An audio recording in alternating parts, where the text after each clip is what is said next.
The wind had turned cold without warning. Not sharp, just mean. It slipped through the cracked wooden slats of the barn, threading into Calder Wyatt's coat and crawling beneath his skin like a whispered accusation. His boots pressed into the dry straw, sticky with the faintest trace of blood, grounding him in a stillness that felt heavier than the weight of the setting sun. 3 days. 3 days since the screaming started. Calder had told himself it was coyotes at first. Desert bred all kinds of wounded things, and wounded things made sounds that could chill a man's blood. But coyotes didn't scream words. They didn't sob names into the darkness. They didn't beg for mercy in broken Spanish and English, voices cracking with thirst and terror. He'd known deep down from the first night. Known and chosen silence over truth, comfort over conscience. The kind of betrayal that starts small, a conversation avoided, a question not asked, a door deliberately left unopened. The kind that burrows into a man's bones and makes a home there. His brother Jake had been different lately, agitated, talking about opportunities and cleaning up loose ends. Meeting with men Calder didn't recognize, men whose eyes held the kind of cold that never warmed, no matter how close they got to the fire. When Calder asked questions, Jake would change the subject, deflect with jokes about Calder being too soft for the real world. Maybe he was too soft. Maybe that's why he'd spent 3 nights listening to screams and telling himself they were something else. The Martinez family had been searching for their daughter Sarah for 4 days now. 16 years old, vanished on her way home from school. A whole border town had been looking, organizing search parties, putting up flyers. Calder had even joined one of the searches, walking through the desert with Sarah's photograph in his pocket, calling her name while somehow knowing, that she was closer than anyone imagined. Now, standing at the barn door with his hand on the rusted latch, Calder understood that some silences were heavier than others. Some carried the weight of lives that hung in the balance, suspended between rescue and ruin by nothing more than a man's willingness to face what he'd rather not see. The latch gave way with a groan that seemed to echo across the empty landscape. Inside, the air was thick with dust and something else. Fear, maybe, or the sour smell of desperation. Weak sunlight filtered through gaps in the walls, casting long shadows that seemed to move and shift like living things. In the far corner, barely visible in the gloom, something stirred. "Please," came a whisper, so faint it might have been the wind. "Please, don't hurt me anymore." Calder's chest tightened. He'd heard that voice before, in the darkness of the past 3 nights. But hearing it now, in the light of day, with his eyes on the source, it was different. It was real in a way that made his previous denial seem not just foolish, but monstrous. "Sarah?" He called softly, taking a step forward. The shape in the corner flinched, pressing itself further into the shadows. "Who's there?" "Please, I won't." "Run again." "I promise I won't run." His boots crunched on the straw as he approached, each step heavy with the weight of delayed action. When he got close enough to see clearly, the sight nearly brought him to his knees. Sarah Martinez sat huddled against the wall, her wrists bound with rope that had rubbed them raw and bloody. Her clothes were torn and dirty, her hair matted with sweat and dust. But it was her eyes that undid him, wide with terror and exhaustion, but also with something else. Recognition. "Mr. Wyatt?" She whispered, and there was something in her voice that suggested she wasn't sure whether his presence was salvation or damnation. "Jesus, Sarah." He dropped to his knees beside her, his hands shaking as he reached for the ropes. "I'm here. You're safe now." But even as he said it, he knew it wasn't true. Safety was a luxury that had been stripped away the moment he'd chosen to ignore the screams. Safety was something that belonged to the time before, when he could have. Acted and chose not to. "They said they'd come back," she said, her voice barely audible. They said if I made noise during the day, they'd bring more men. They said they'd make it worse. Calder's fingers worked at the knots, his jaw clenched tight. Who, Sarah? Who did this to you? She looked at him for a long moment, and he saw something shift in her expression, a decision being made. Your brother, she said finally. Jake and some other men. They said they were taking me somewhere, but they brought me here instead. Said they were waiting for ... for buyers. The words hit him like a physical blow. Jake, his own blood. The boy he'd taught to fish, to hunt, to ride. The man who'd stood beside him at their father's funeral, who'd helped him rebuild the ranch after the fire 5 years ago. Jake, who'd been acting strange, who'd been meeting with strangers, who'd been talking about money and opportunities, and things that made Calder's stomach turn. How many men? Calder asked, though his voice sounded strange to his own ears. 4, I think. Maybe 5. They come and go. Sheriff Morrison was here yesterday. The second blow was harder than the first. Sheriff Morrison, who'd been a friend of the family for 20 years, who'd helped search for Sarah, who'd stood in the Martinez kitchen and promised her parents that he'd bring her home safe. Morrison, Calder repeated, the name tasting like ash in his mouth. He brought them food, and he said things about other girls, about a place up north where they keep them. Other girls. The phrase rolled around in Calder's mind like a stone in a jar, rattling and banging against everything he thought he knew about his world, his family, his life. As he worked the last knot free, Sarah grabbed his arm with surprising strength. There are others, Mr. Wyatt, at the old mine shaft about 5 miles north. I heard them talking. 3 more girls, maybe 4. They're going to move us all tonight. The mine shaft. The place Jake had been talking about securing for their operation. Calder had assumed it was about smuggling drugs or stolen goods.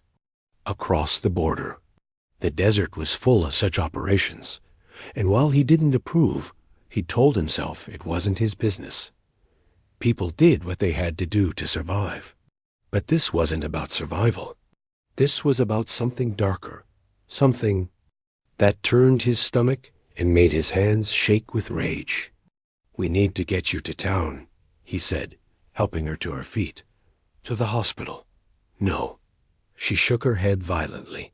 They have people everywhere. Sheriff Morrison, like I said. And others. They'll know if I show up at the hospital. They'll come for me. Then we call the state police, the FBI, and say what? That the local sheriff is involved in trafficking? Who's going to believe that? And by the time they investigate, those other girls will be gone, maybe dead. Calder looked at her, really looked at her, and saw something he recognized. The same weight he'd been carrying, the same understanding that sometimes the system, designed to protect you, was the very thing that would destroy you. The same knowledge that sometimes you had to choose between what was legal and what was right. What are you saying? He asked, though he already knew. I'm saying you have to get them. Tonight, before they move them. She met his eyes, and he saw steel there, forged in the fire of the past 4 days. You have to choose, Mr. Wyatt. You can take me to town and hope the system works, or you can save those girls. But you can't do both. The weight of the choice settled on his shoulders like a stone. 3 nights of ignored screams had led to this moment, this crossroads where inaction was no longer an option, where silence became complicity, and complicity became a kind of murder. Outside, the sun was setting, painting the sky in shades of red and gold, beautiful and terrible, like everything else in this harsh land. In a few hours, darkness would fall, and with it, the opportunity to act would either bloom or wither forever. Calder looked at Sarah, at the rope burns on her wrists, at the fear and determination warring in her eyes. Then he looked at his own hands, calloused from years of honest work, now trembling with the weight of what he had to do. "Can you drive?" he asked. She nodded. "Then you take my truck. Drive to the highway. Flag down the first state trooper you see. Tell them about the mine shaft. Tell them about Morrison. Tell them everything. What about you?" Calder walked to the barn door and looked out at the desert, vast and unforgiving under the dying light. Somewhere out there, in the darkness of an abandoned mine, other girls were waiting. Other families were searching. Other lives hung in the balance. "I've got something to do first," he said. The desert at night was a cathedral of silence, broken only by the whisper of wind through sagebrush and the distant cry of a coyote. Calder drove without headlights, navigating by moonlight and memory, his rifle bouncing gently in the passenger seat with each bump and rut in the old ranch road. He'd given Sarah his truck, as promised, and watched her drive away with the kind of relief that comes from knowing you've done at least one thing right.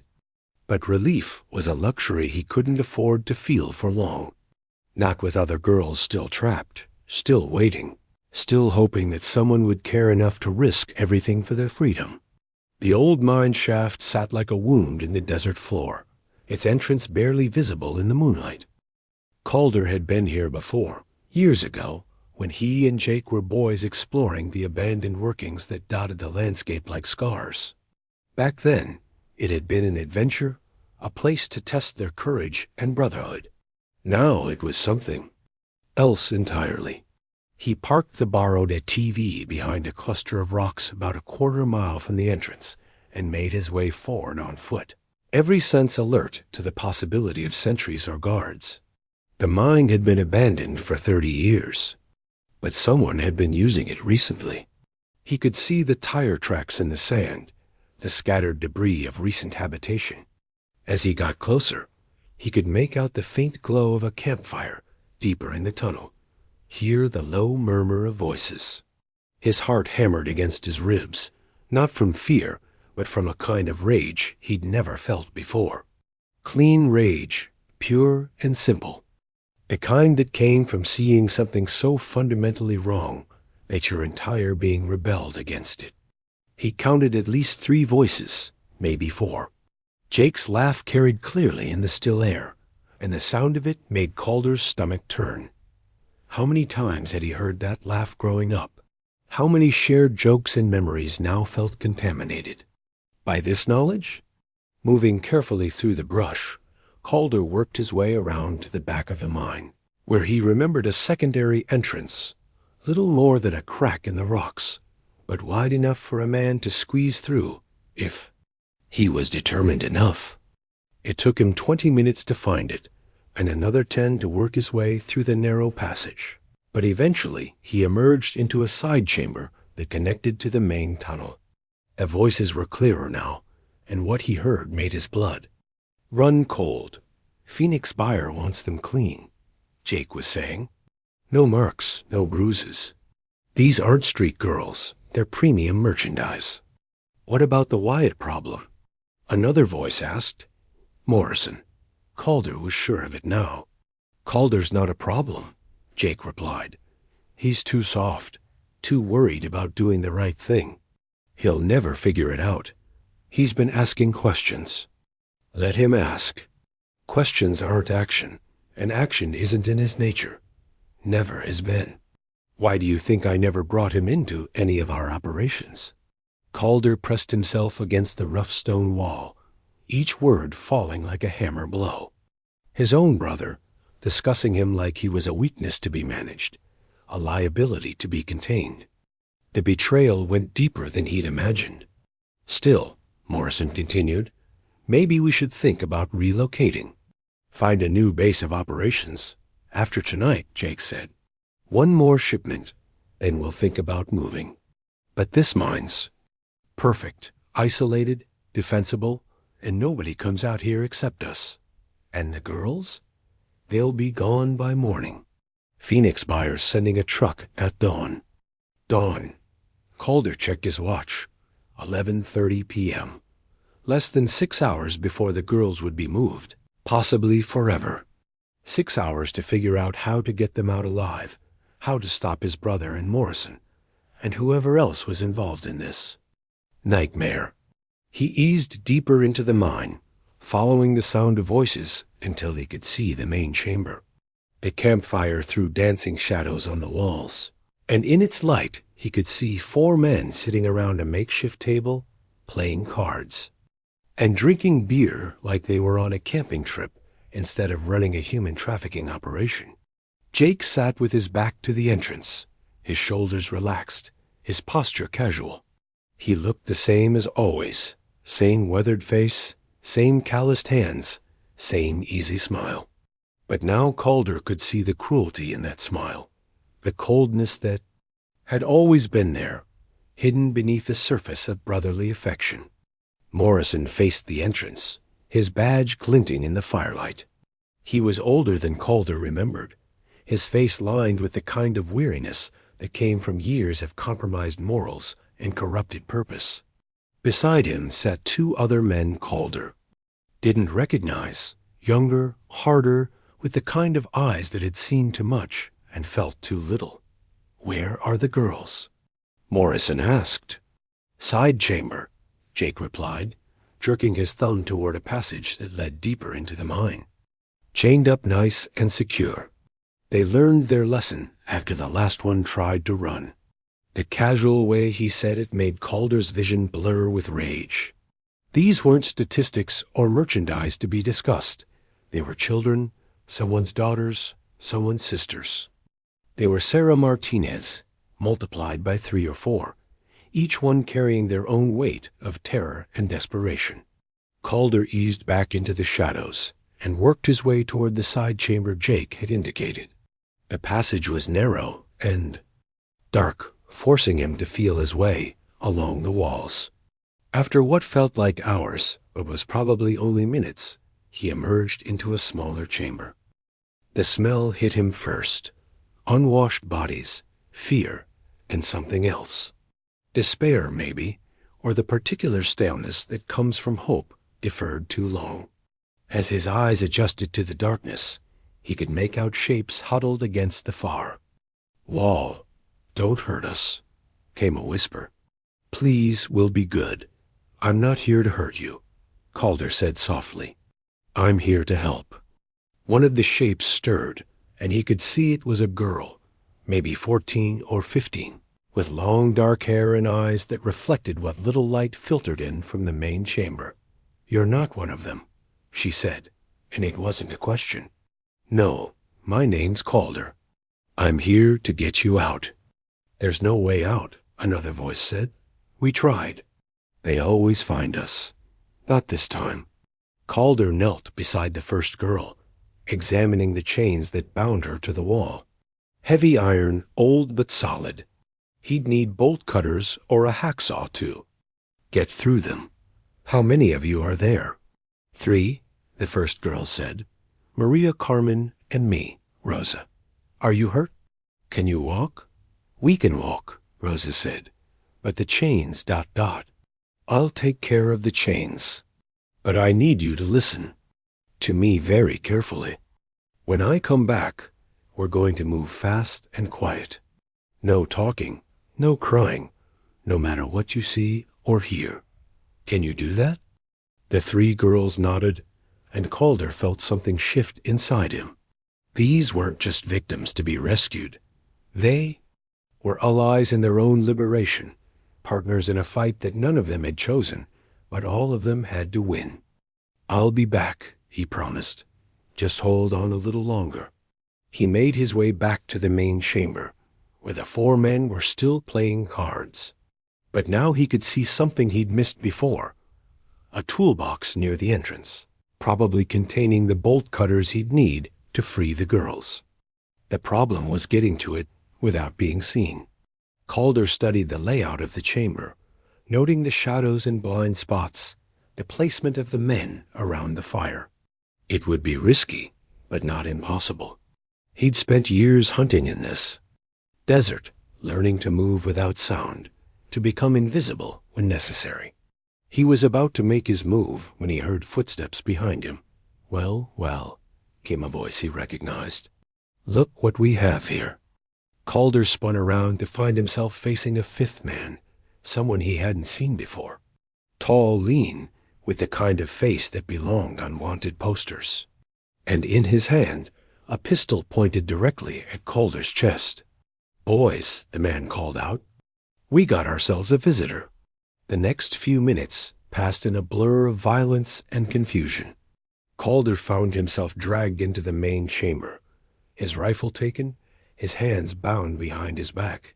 The four men around the fire looked up with expressions, ranging from surprise to amusement, to something that might have been respect. "Calder," Jake said, and there was something in his voice that Calder had never heard before. Disappointment. Maybe, or a kind of sad inevitability. "I told them you weren't a problem. Guess you were wrong," Calder replied. Morrison leaned forward, his badge catching the firelight. "You have any idea what you've stumbled into here, Wyatt?" "I know." "Enough? Do you?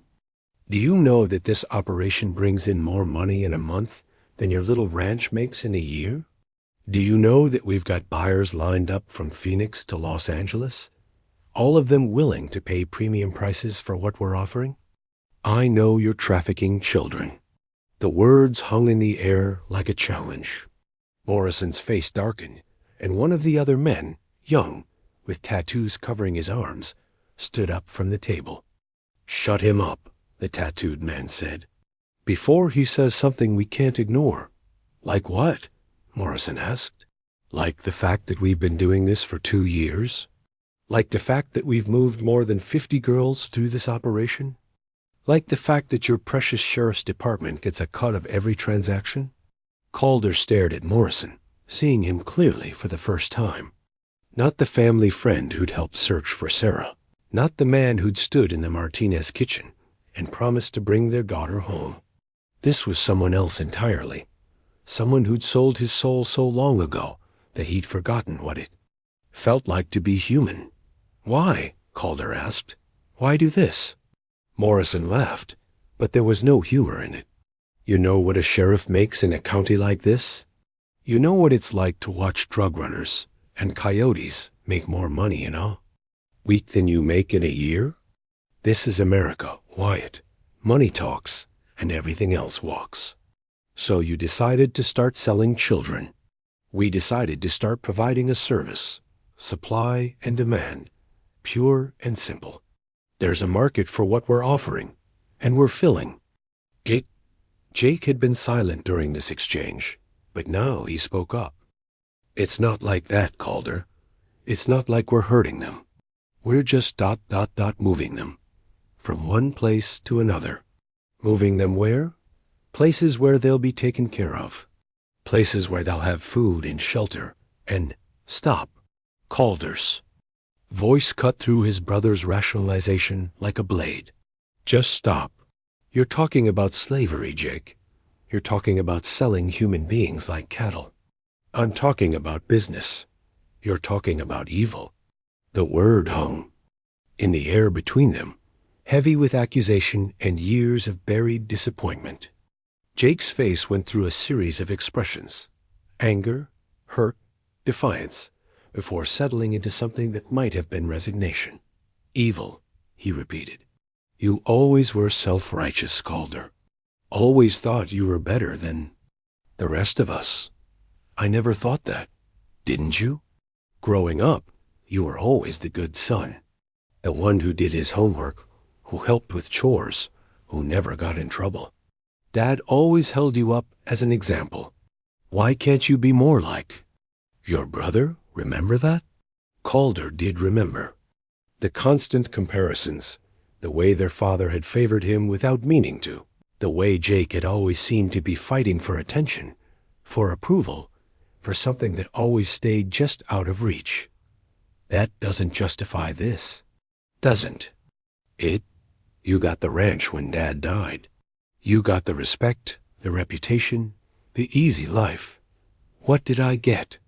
A pat on the head and a suggestion that I should find my own way in the world. I offered to share the ranch with you. Your charity. Your generosity. Always the good brother, looking out for poor Jake. The bitterness in his voice was like acid, eating through years of shared history and family loyalty. Calder began to understand that this wasn't just about money or opportunity. It was about resentment that had been festering for decades, poison that had finally found its way to the surface. So this is your way of getting back at me? Calder asked. By destroying innocent lives? This is my way of finally being successful at something. Of finally having money and power and respect. Respect? You think trafficking children earns you respect? I think it earns me fear, and fear is better than being ignored. The conversation was interrupted by a sound from the side chamber, a muffled cry, quickly stifled. Morrison looked up from his cards. One of the girls is getting restless, he said. Maybe we should check on them. I'll go, said the tattooed man, standing up and stretching. Make sure they're all still properly secured. No, Calder said, and there was something in his voice that made everyone in the chamber turn to look at him. You leave those girls alone. The tattooed man laughed. Or what? You'll stop us? In case you haven't noticed, you're the one tied up here. I'm not the one you need to worry about. What's that supposed to mean? Before Calder could answer, they heard it, the distant sound of vehicles approaching. Multiple engines, moving fast across the desert. Morrison was on his feet instantly, pistol drawn. Who the hell is that? He demanded.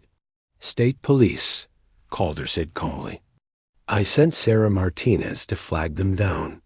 Told her to bring them here. The silence that followed was deafening. Jake stared at his brother with something that might have been admiration if it hadn't been mixed with so much betrayal and rage. You son of a bitch, Morrison breathed. Actually, came a new voice from the entrance to the chamber. I think that would be me. Everyone turned to see a figure silhouetted in the entrance. A woman in a state trooper's uniform, service weapon drawn and ready. Behind her, Calder could see the shadows of other officers moving into position. State Police, the woman announced. Everyone on the ground, hands where we can see them. What followed was chaos. Morrison went for his gun, but the trooper was faster. The sound of the gunshot echoed through the chamber like thunder, and Morrison crumpled to the ground, clutching his shoulder. The other three men moved in different directions. Jake toward the back of the chamber, the tattooed man toward the side passage where the girls were being held, and the fourth man toward what looked like another exit. Stop, the trooper shouted, but it was too late. The tattooed man had already disappeared into the passage, and Calder could hear him shouting threats at the girls. If you want them alive, you'll back off, came his voice from the darkness. I've got a gun, and I'm not afraid to use it. The trooper, Detective Rivera, according to her badge, looked at Calder with something that might have been respect. You're the one who sent Sarah Martinez to find us? Yes. How many girls are in there? 3, maybe 4. And how many ways out? This is the only way I know about. But there might be others. Rivera spoke into her radio, calling for backup and medical support. Then she turned back to Calder. I'm going to cut you loose, but I need you to stay back and let us handle this. Those girls have been through enough. They don't need to be caught in the middle of a gunfight. What are you suggesting? Calder looked toward the passage where the tattooed man had disappeared, then back at Rivera. Let me talk to him. I might be able to get him to surrender. Why would you want to do that? Because I'm the reason those girls are in there. I heard their screams for 3 nights and did nothing. I'm not going to let them die because I was too much of a coward to act sooner. Rivera studied his face for a long moment, then nodded. 5 minutes. But if shots are fired, you hit the ground and stay down. Calder made his way to the entrance of the side passage, his heart hammering against his ribs. Behind him, he could hear Rivera and her team securing the main chamber, zip-tying the wounded Morrison and searching for Jake and the fourth man. "Hey," he called into the darkness. "You in there?" "Stay back," came the reply. "I mean it. I'm not armed. I just want to talk." "Talk about what?"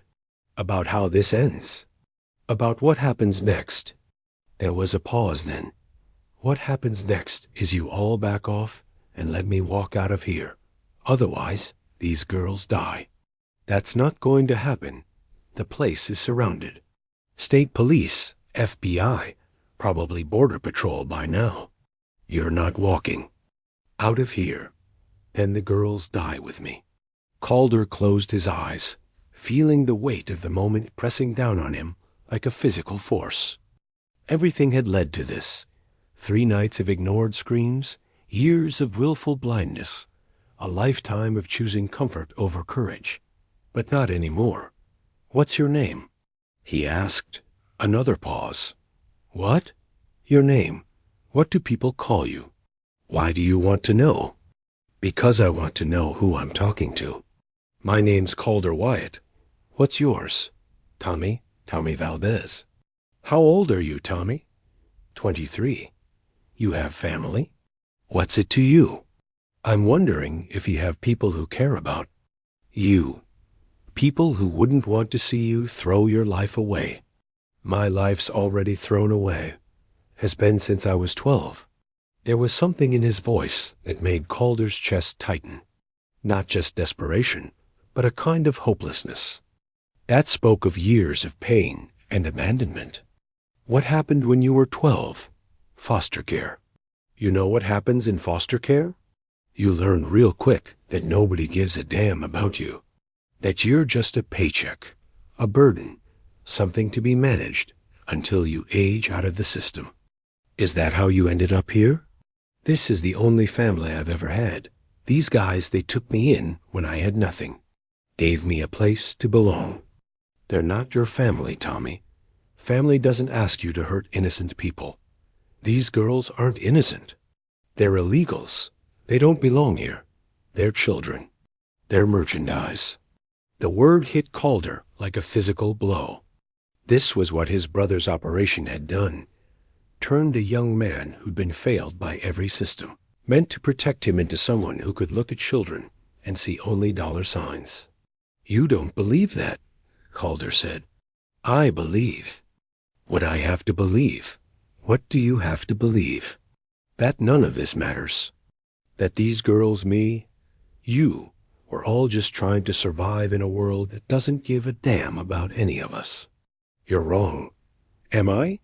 Where were you when these girls were being taken? Where were you when they were screaming for help? Where were you when they needed someone to care?" The accusation hit its mark. Calder felt the familiar weight of guilt settle on his shoulders, but this time it felt different. Not paralyzing, but galvanizing. Not a reason to give up, but a reason to fight. "You're right," he said. "I wasn't there when they needed me. I heard them screaming, and I did nothing. I chose to believe it was something else, something that wasn't my responsibility. So you know how it feels to let people down. I know how it feels to be a coward. And I know how it feels to realize that you can't live with yourself if you don't change." There was a long pause. Then, "It's too late for me to change." "It's never too late. You don't understand. I've done things, bad things. Things that can't be undone." "Like what?" "I've hurt people, killed people. There's no coming back from that." "Maybe not. But you can choose not to hurt anyone else. You can choose to let those girls go." "And then what? Spend the rest of my life in prison?" "Maybe. But you'd be alive. And those girls would be alive. And maybe that's enough." Another pause, longer this time. Calder could hear movement in the passage, and he hoped it was Tommy making the right choice. "I'm scared," came the voice, and now it sounded younger, more vulnerable. "I know. I don't want to die." "Then don't. Come out of there." Let the girls go. Face whatever comes next. What if I can't? Then you'll have company. Because I'm not leaving. If you hurt those girls, you'll have to go through me first. You'd do that? Die for strangers? I'd do that because I should have done it 3 nights ago. Because I've spent too many years being afraid of the cost of doing the right thing. The silence stretched between them, heavy with possibility and dread. Then, finally, Calder heard footsteps in the passage. Slow, hesitant, but moving toward the entrance. Tommy Valdez emerged from the darkness, his hands raised, his face streaked with tears. Behind him came 3 young girls, moving like ghosts, their eyes wide with terror and hope. It's okay, Calder told them. You're safe now. But as he said it, he knew it wasn't entirely true. They were safe from immediate harm, but the damage had been done. The trauma would follow them for years, maybe forever. And that was a weight he would carry, along with all the others. Detective Rivera and her team moved quickly to secure Tony and tend to the girls. Medical personnel arrived within minutes, and soon the chamber was filled with the controlled chaos of a crime scene being processed. Jake was found hiding in a back passage, along with the 4th man. Both were arrested without incident, though Jake wouldn't meet Calder's eyes as he was led away in handcuffs. As the sun began to rise over the desert, painting the sky in shades of gold and red, Calder found himself sitting on a rock outside the mine entrance, watching the various law enforcement vehicles come and go. The girls had been taken to the hospital, where they would be treated and eventually reunited with their families. Tommy Valdez was in custody, facing charges that would likely keep him in prison for the rest of his life. Morrison was also in custody, though he was in the hospital first, recovering from his gunshot wound. The corruption investigation that would follow would probably reach into every corner of the county government, exposing a network of complicity and greed that had been years in the making. You did good work tonight, Detective Rivera said, settling down beside him on the rock. I did what I should have done 3 nights ago. You saved those girls' lives. I put them in danger in the first place. If you'd acted sooner, you might have gotten yourself killed, and the girls would still be trapped. Sometimes the right thing happens in the wrong time, and you have to live with that. Calder looked out at the desert, vast and unforgiving under. The rising sun. What happens now? Now we build cases. Your brother, Morrison, the others, they're going to prison for a long time. The trafficking network they were part of is going to be dismantled. And those girls are going to get the help they need to heal. And the ones who didn't get rescued? The 50 girls Morrison mentioned? Rivera's face darkened. We'll find them. However long it takes, wherever they are, we'll find them. Will you? I promise you that. This investigation is just getting started. Calder nodded, though he wondered if promises were enough. If justice could ever truly balance the scales of what had been done. If the girls who'd been sold into slavery could ever really be free. But maybe that wasn't the point. Maybe the point was simply to refuse to look away, to refuse to let silence become complicity, to refuse to let evil flourish in the darkness. You know, Rivera said, we're going to need people like you. People who are willing to stand up when it matters. People who understand the cost of doing nothing. I'm not a hero. No, you're something better. You're a man who learned from his mistakes. As the morning light grew stronger, Calder thought about the weight of silence, about the cost of looking away, about the terrible arithmetic of complicity and courage. He thought about Sarah Martinez, safe now with her family, and about the 3 girls from the mine, beginning their long journey toward